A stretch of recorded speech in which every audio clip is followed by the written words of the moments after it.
How are you doing, Chambua KE family? Yani, first and foremost I want to thank Kenya household. Kenya household deal na household za nyumba, from fridges to plates to nini, anything ya nyumba yani unaweza pata kwa Kenya household. Hapo kuna contact iko poster and all the stuff that anafanya nayo.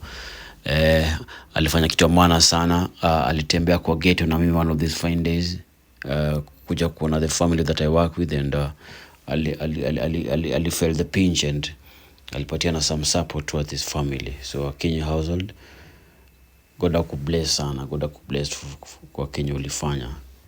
Yes, Chambua KE family. So leo nikatembelea family, so alipatia the blankets and everything, nikapelekea the family. Alikuwa anaishi Korokocho, and the family ilikuwa happy sana, the family ilikuwa happy sana for a Kenya household. So ukitaka mavitu, mafridge, manini, tafuta Kenya household yani.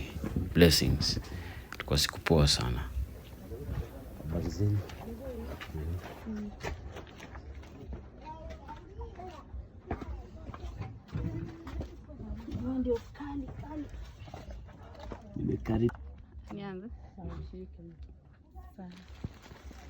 Aya, Beryl, nimeshukuru kwa ile zawadi umeniletea